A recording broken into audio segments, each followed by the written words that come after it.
பூதமும் பஞ்சாட்சர மந்திரமும் மதம் கடந்த பஞ்சபூதமும் பஞ்சாட்சரமும் அப்படிங்கிற டைட்டில் நம்ம பார்க்க இருக்கிறோம். இப்போ அதுக்கு முன்னாடி பஞ்சாட்சரத்தை ஒரு முறை சான் பண்ணிக்கலாம். ஓ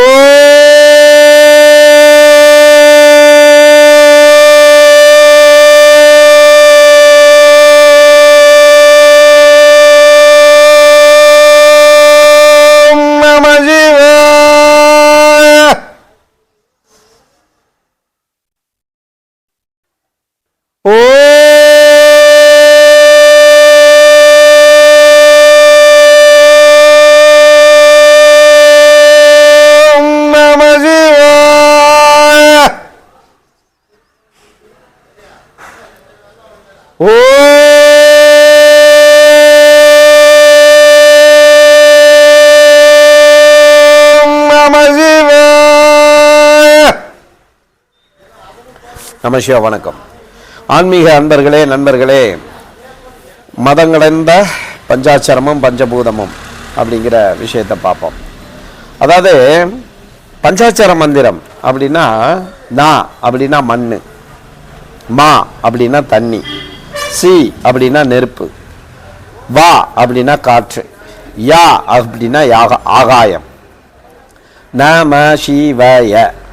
இந்த நம சிவய எப்படி பஞ்ச இந்திரியத்தோட தொடர்பு இருக்குன்னு பார்த்தோம்னா, நம்ம உடம்பு மண் தத்துவம், அதனால தான் இறந்தா மண்ணுக்கு கொடுக்கணும்னு சொல்லப்படுறது. நம்மளுடைய சுவாசமானது சுவாசம் உள்ள ஓடுற தச வாயுக்கள், தச நாடின்னு சொல்றது, அந்த தச வாயுக்கள் இதெல்லாம் பார்த்தீங்கன்னா காற்றோட தத்துவம். அடுத்து பார்த்தீங்கன்னா மண்ணோட தத்துவம் சொல்லியாச்சு, காற்றோட தத்துவம் சொல்லியாச்சு. அடுத்து தண்ணியோட தத்துவம் பார்த்தா நம்மளுடைய குருதி, நம்மளுடைய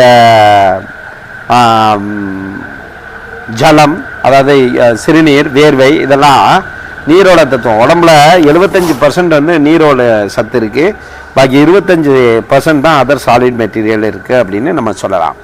ஸோ இந்த 75% நீரோட, அதாவது நீரின்றி அமையாத உலகுன்னா மாதிரி எந்த ஒரு ஜீவராசிக்குமே அதான் கான்செப்ட். அதே மாதிரி பிரபஞ்ச ரகசியத்தை பாருங்க, பிரபஞ்சத்துலையும் 75% தண்ணி இருக்கும். 75%னா இந்த பூமியோட கோலத்தில் பார்த்தீங்கன்னா 3 மடங்கு நீரும் 1 பங்கு நிலமும் இருக்கும், 1 பங்கு நிலமும் இருக்கு.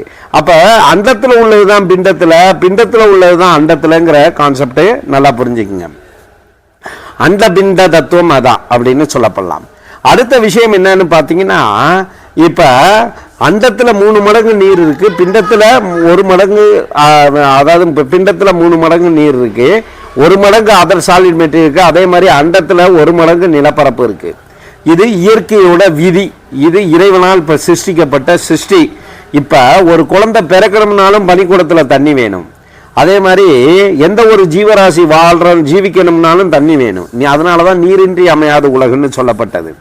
அடுத்த விஷயம் என்னன்னு பார்த்தா சூரியன், அதாவது நெருப்பு. நெருப்போட அம்சம் என்ன நம்ம உடம்புல என்னன்னா, நம்ம பாடி டெம்பரேச்சரு, நம்மளுடைய ஆத்மா நெருப்போட அக்னி தத்துவத்தில் தான் இருக்கு. இங்கே சுசுமனால ஓடுற நாடியே பார்த்தா அக்னி நாடின்னு தான் பேரு. ஸோ அப்படிங்கும்போது அக்னி தத்துவம் நம்ம உடம்பு, அதாவது செரிக்கிறது, நொதிக்கிறது, நம்ம சாப்பிட்ட சாப்பாடை அதை கூலாக்கி நம்ம என்னதான் முன்ன இது பண்ணாலும் அதுக்கு ஒரு ஆசிட் செக்ரீஷன் ஆகி ஹீட் எனர்ஜியை கொடுத்து அதை எனர்ஜியை ஆற்றலாக மாற்றி நம்ம உடம்புல அப்படியே மாறி அது சக்தியாக மாறி நமக்கு கொடுக்கறதுக்கு உள்ள அக்னி தத்துவம் வேலை செய்யுது. அடுத்து பார்த்தா காற்றோட தத்துவம் நம்மளுடைய சுவாசம் விடுற மூச்சு, 10 விதமான வாயுக்கள், இதெல்லாம் சுவாசத்தோட தத்துவம், அதாவது வாயுவோட தத்துவம்.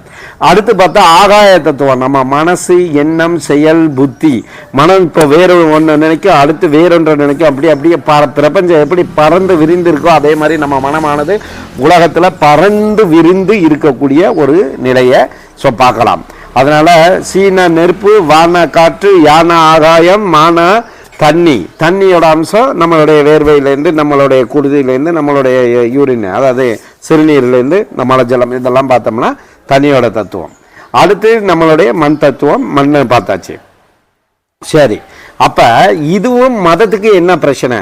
அதாவது சில மார்க்கங்கள்ல சொல்லப்பட்டிருக்கு, அன்னைக்கு நபிகள் நாயகம் வந்த போது பார்த்தீங்கன்னா பல வழிபாட்டு முறைகள் அந்த காபாக்குள்ளே இருந்தது. பல வழிபாட்டு முறைகள் இருந்ததுனால, பல விக்கிரக வழிபாடுகள்லாம் இருந்ததுனால, அதனால் என்ன பண்ணாங்க, எல்லா இறைவன் ஏகன் அப்படிங்கிற ஒரு தத்துவத்தை கொண்டு வரணுன்ட்டு நபிகள் நாயகம் ரொம்ப போராடி அதை கொண்டு வந்தாங்க. அப்போ இறைவனால் படைக்கப்பட்டதை வணங்க வேணாம் அப்படிங்கிற ஒரு காரணத்தை சொன்னாங்க. ஆனால் இறைவனால் படைக்கப்பட்ட விஷயங்கள்னால் அந்த கல், அதாவது இறைவனால் சிருஷ்டிக்கப்பட்ட விஷயத்தை நம்ம வணங்க வேணாம் அப்படின்னு அவர் அவங்கள ஒரு சிஸ்டத்துக்குள்ள கொண்டு வர்றதுக்காக தான் அது சொன்னாரே ஒழிஞ்சு, இங்கே எல்லாமே அத்துணையும் இறைவனோட அம்சம். இறைவனோட அம்சம் வேறு, இறைவன் வேறா? அப்போ நான் உங்கள்கிட்ட ஒரு கேள்வி கேட்குறேன். இறைவனோட அம்சம் வேறு, அப்போ இறைவன் வேறா? எல்லாமே இறைத்தன்மை இருக்குது. இந்த விருஷத்தை பாருங்கள். இந்த விருஷத்துக்குள்ளே எவ்வளோ விஷயங்கள் அற்புதமாக படைக்கப்பட்டிருக்கு. இந்த விருஷம் எவ்வளோ கார்பன் டை ஆக்சைடை இழுத்து நமக்கு ஆக்சிஜனை தருது, பிராணசக்தியை தருது. அப்படி ஒரு மரம் எத்தனை லிட்டர் ஆக்சிஜனை தருது, அதாவது சுத்தமான தூய பிராணசக்தியை தருது. அப்படிங்கும்போது எல்லாமே, அதாவது நீங்கள் என்னன்னா, இறைவனை எங்கேயோ இருக்காரு, தெரிய மாட்டார், போக மாட்டார், வரமாட்டார், அவர் எல்லாத்துக்கும் அப்பாற்பட்டவர், அதனால் அவரை பார்க்கவே முடியாது. அதுதான் ஒரு, நீங்கள் எல்லா மத சடங்குகள்லேருந்து வெளியில் வாங்க. அதாவது கீதையாக இருக்கட்டும், பைபிளாக இருக்கட்டும், குரானாக இருக்கட்டும், இதை விட்டு வெளியில் வந்தீங்கன்னா நீங்கள் ஞான மார்க்கத்துக்குள்ளே வரீங்கன்னு அர்த்தம். இல்லைன்னா நீங்கள் பக்தி மார்க்கத்துக்குள்ளேயே இருந்து ஒருத்தன் அதாவது ஒரு மதக்குருமாறு சொல்கிறத மட்டுமே நீங்கள் ஃபாலோ பண்ணிக்கிட்டு இருப்பீங்கன்னு நான் சொல்ல வரேன். நம்மளால் சொல்லப்படுது என்னன்னு கேட்டிங்கன்னா, நீங்கள் எப்போ இறைவனை உணர்றது, உங்களுக்குள்ளே இருக்கக்கூடிய இறைசக்தியை நீங்கள் என்னைக்கு ஐயா இவளை தான் விடுங்க, நீங்கள் வெளியில் இறைவனெல்லாம் தேட வேணாங்க, உங்களுக்குள்ள ஆன்மா இருக்குங்க. உங்கள் ஆன்மாவை நீங்கள் பார்த்துருக்கீங்களா? உங்களால் அதை பார்த்துருக்க முடியுமா? ட்ரை பண்ணியிருக்கீங்களா என்னைக்கு? அது யாராவது, நான் ஓப்பனாக சேலஞ்ச் சொல்கிறேன். உங்கள் ஆன்மாவை நீங்கள் இரு உருவ மத்தியில் பார்க்கலான்னு நான் சொல்கிறேன். நீங்கள் அதுக்கு ட்ரை பண்ணுங்களேன். அதை யாரும் பண்ண மாட்டீங்க. உடனே கவுண்டர் கொடுக்கறது, பல பேர் கமெண்ட் போடுறது, எது வேணாலும் போட்டுட்டு போங்க. உங்களுக்குள்ளே இருக்கிற ஜீவ ஒளி, அந்த ஜீவ ஒளியாக இருக்கிறதே, அந்த ஜீவனாக இருக்கக்கூடியதே ஆண்டவன்னு நான் சொல்கிறேன். அல்லாவாக இருக்கட்டும், அவர் கர்த்தாவாக இருக்கட்டும், இல்லை லார்டு சிவாவாக இருக்கட்டும், நாராயணனாக இருக்கட்டும், முருகனாக இருக்கட்டும், யாராக வேணாலும் இருக்கட்டுங்க.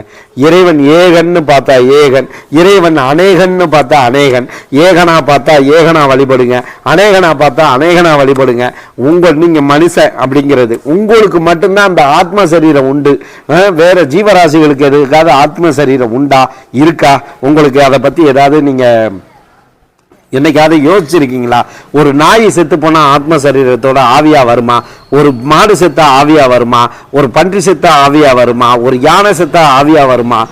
எதுவுமே வராது. ஆனா சர்பசக்திகள் மட்டும் ஒரு உடம்பை விட்டுட்டு இன்னொரு உடம்பை எடுக்கும் அப்படின்னு சொல்கிறோம். அதுக்கு இச்சாதாரி நாகங்கள்னு இருக்கிறது உண்டு. இதெல்லாம் சில பேர் அதெல்லாம் இல்லை அப்படி இப்படின்னு வாதங்கள் 1008 பேசலாம்.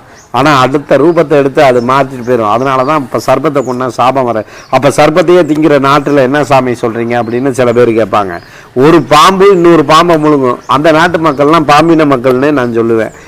அதுவும் எல்லா பாம்பையும் அவங்க சாப்பிட்றதில்ல. முக்கியமாக தெய்வீகமாக வணங்கப்படுற பாம்புகளை அவங்க வணங்கிட்டு தான் இருக்காங்க. இந்தோனேஷியாவில் பார்த்திங்கன்னா நாகத்துக்குன்னு தனிப்பட்ட முறையில் ஒரு ஸ்டாச்சு வச்சு அவங்க அதை வழிபட்டுக்கிட்டு இருக்காங்க.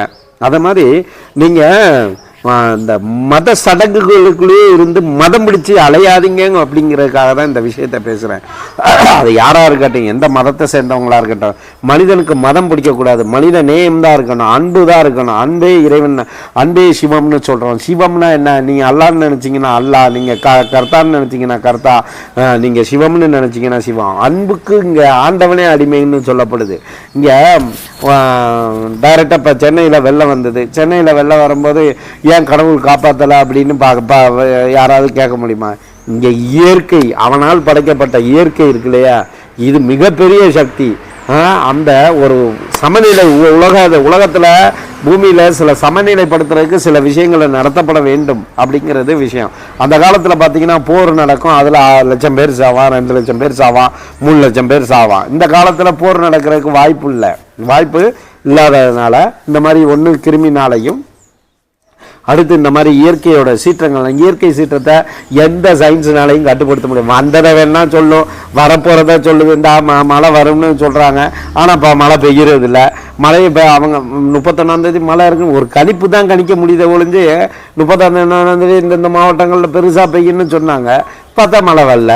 அதுக்காக என்ன? அப்போ எது பொய்? இங்கே சயின்ஸுங்கிறதே மாறக்கூடியது, மாற்றங்களை நிறையா கொண்டது தான் சயின்ஸ் விஞ்ஞானங்கிறது. இங்கே மெய்ஞானங்கிறது என்றைக்கும் மாறாதது. அன்னைக்கு உட்கார்ந்த இடத்துல செவ்வாய் சிகப்புன்னு சொன்னான், உட்கார்ந்த இடத்துல சனி கருப்புன்னு சொன்னான், உட்கார்ந்த இடத்துல செவ்வாய் சிகப்பு சனி கருப்பு அப்படின்னு எல்லாமே உட்கார்ந்த இடத்துல பரகாய பிரவேசங்கிற மெத்தடில் அவன் வந்து தன் உடலை கடத்தி பிராணதேக ஊடுருவல் மூலியமாகவும் பரகாய பிரவேசத்தின் மூலியமாகவும் இந்த அண்டத்திலேருந்து, அதாவது இந்த பூமி கிரகத்திலேருந்து வேறு நட்சத்திரங்களுக்கெல்லாம் அவன் பயணித்து போனான். எல்லாமே நம்ம தாத்தன் பாட்டன் பூட்டன் முன்னோர்கள் தான். அதனால் இந்த உலகத்தில் மற்றவெல்லாம் காட்டு வாசியாக மனுஷன் தின்னுக்கிட்டு இருந்த காலத்தில், மனிதனையே வேட்டையாடி தின்னுக்கிட்டு இருந்த காலத்தில் இங்கே பல்கலைக்கழகம் வச்சு வாழ்ந்த பூமி இந்த பாரத தேசம்னு சொல்லிக்கிறேன். அதே மாதிரி அவங்கெல்லாம் விலங்குகளை அடித்து சாப்பிட்டுக்கிட்டு இருந்த காலத்தில் இங்கே தேனு தினை கம்பு கேழ்வரகு அரிசி, அதாவது நெற்கதிரை விளைவித்தவனே கதிர்வேலன் தான் சொல்லணும். அவன் தான் முதல் விவசாயி, ஆதி விவசாயி. இந்த தைப்பூச திருநாளில் இந்த ஒரு விஷயத்தை உங்களுக்கு பதிவிடுறேன். முதல் விவசாயின்னு பார்த்தா முருகப்பெருமான் தான். அதனால தான் வேலை கையில் ஏந்தி வேலவன்னு பேர் பெற்றான். கிதிரும் அவன் தான், கதிரும் அவன் தான், கதிர்வேலனும் அவன் தான் அப்படின்னு சொல்லப்படுறது உண்டு. அதனால் இங்கே விஷயத்தை நல்லா புரிஞ்சுக்குங்க. அதாவது மதத்தை விட்டு வெளியில் வாங்க, தயவு செய்து மதத்தை விட்டு வெளியில் வாங்க. இந்த சடங்குகள் அன்னைக்கு வந்து காட்டு மிராண்டித்தனமாக மக்கள் இருந்ததுக்கு வழி நடத்தப்படுறதுக்காக ஒரு விஷயத்தை வந்து சிஸ்டத்தை கொண்டு வரப்பட்டது தான். அதே மாதிரி வேதவியாசர் பார்த்திங்கன்னா பிராமணன்னு யாரும் சொல்லவே முடியாது. அவர் என்ன கேட்டால் செம்படவர். வேதவியாசர் வந்து செம்படவர். வால்மீகி ராமாயணத்தை எழுதின வால்மீகி பார்த்திங்கன்னாக்கா ஒரு திருடன். இன்னும் சொல்ல போனால் வால்மீகியும் பிராமணன் கிடையாது, வேதவியாசனும் பிராமணன் கிடையாது. வேதத்தை இயற்ற 4 வேதத்தை சொன்ன வேதவியாசன் செம்படவ இனத்திலேருந்து, அதான் மீனவ இனத்திலேருந்து வந்தவர். வால்மீகியும் அதே மாதிரி தான். இப்படி யாருமே இறைவனை உணர்ந்தவங்க யாருமே பிரம்ம அதாவது பிராமணன்னு சொல்லக்கூடிய அம்சமோ இதெல்லாம் கிடையாது. இங்கே பிரம்மத்தை உணர்ந்தவன் யாராக இருந்தாலுமே அவன் பிராமணன். அவன் மனிதன் எந்த, அதாவது நீங்கள் வச்சுக்கிட்ட மதமாக இருக்கட்டும், அதாவது இந்து முஸ்லீம் கிறிஸ்டின்னு பௌத்தம் சீக்கியம் அப்படின்னு வச்சுக்கிட்ட எந்த மதமாகவே இருக்கட்டும், யாரெல்லாம் பிரம்மத்தை உணர்ந்தீங்களோ அவன்லாம் பிராமணன். பிரம்மத்தை உணராத அத்தனை பேரும் பிராமணன் அல்ல அப்படின்னு தான் சொல்ல போகிறோம். பூணூல் போட்டவெல்லாம் பிராமணன்னு சொல்கிறத நம்ம வந்து ஏற்றுக்கவே முடியாது. பூணூல் போட்டவங்க, அப்போ பூணூல் கார்பன்றது தான் பூணூல் போட்டிருக்காரு. அவர் கேட்டால் விஸ்வ பிராமின்னு சொல்லுவார். அதனால் இறைவனை உணர்ந்த பிரம்மங்கிறது கடவுள், இறை சக்தியை இறைவனை உணர்ந்தவன் பிராமணன். இறைவனை உணர்ந்தவன் யாரெல்லாம் இருக்கீங்களோ நீங்கள் எல்லாம் பிராமணன் தான் அப்படின்னு நம்ம சொல்கிறோம். அடுத்த விஷயம், அது எங்கேயும் வேணாலும் இருக்கலாம். இங்கே ஜாதி மதம் எதுவுமே கிடையாதுங்க. மனுஷங்கிறத மட்டும் மனசில் இருத்தி இந்த பஞ்சபூதத்தை ஒன்று கேட்குறேன். இந்த சூரியன் ஒரு நாள் இல்லைன்னா, ஒரு நாள் சூரிய உதயம் இல்லை அப்படின்னா டோட்டல் பிளானட், டோட்டல் அத்தனையும், அது 2000 சூரிய குடும்பம் இருக்கிறதா சயின்ஸ் சொல்லட்டும்.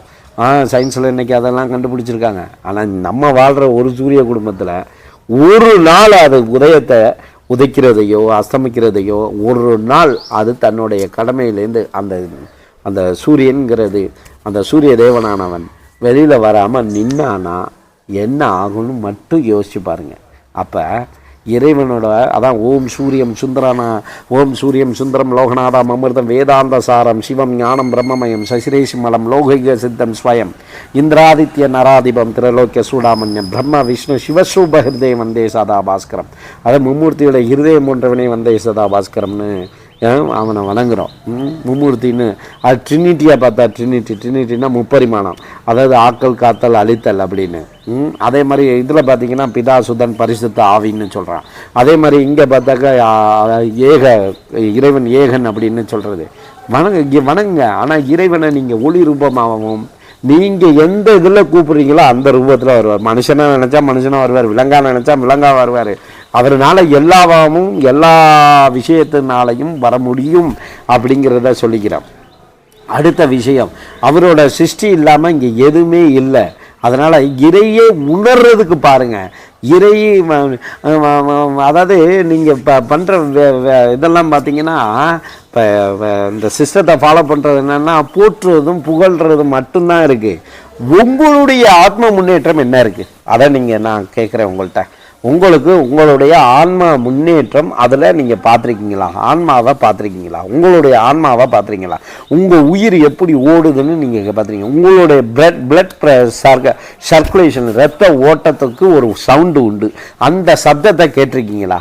இதுக்கு தாங்க யோகம் பண்ணணும், தவம் பண்ணணும். இதுக்கு மதம்லாம் ஒரு காரணமே கிடையாது, ஜாதி ஒரு காரணமே கிடையாது. மதத்தை கடந்து வாங்க, பஞ்சபூதத்தை புரிஞ்சுக்கலாம். மதத்தை கடந்து வாங்க, பஞ்சபூத தத்துவம் தெரியும். மதத்தை கடந்து வாங்க, பஞ்ச இந்திரியத்தை அடக்கி ஆளலாம். மதத்தை கடந்து வாங்கள், பஞ்ச தத்துவம், பஞ்சபூதம், பஞ்ச இந்திரியம் எல்லாத்தையும் உள்ளுக்குள்ளே ட்ராவல் பண்ணையில் பஞ்சபூதம் வசமாகும் அப்படிங்கிறத சொல்லி இந்த காணொலியை இதோட நான் உங்களுக்கு பதிவு பண்ணியிருக்கேன். இந்த காணொலி அதாவது சொல்கிற விஷயம் ஏற்றுக்கக்கூடிய விஷயமா இருந்தால் தாராளமாக நீங்கள் அப்ரிஷியேட் பண்ணி, அதாவது ஒரு கமெண்ட் பண்ணலாம் அல்லது ஷேர் பண்ணலாம், அப்படிங்கிறத சப்ஸ்கிரைப் பண்ணலாம், இதெல்லாம் பண்ணிக்கலாம். ஏற்றுக்க முடியலையா டெலீட் பண்ணிவிட்டு போயிட்டே இருங்க. நம்ம சேனலை நீங்கள் பார்க்கணுன்னு விரும்பாதீங்க.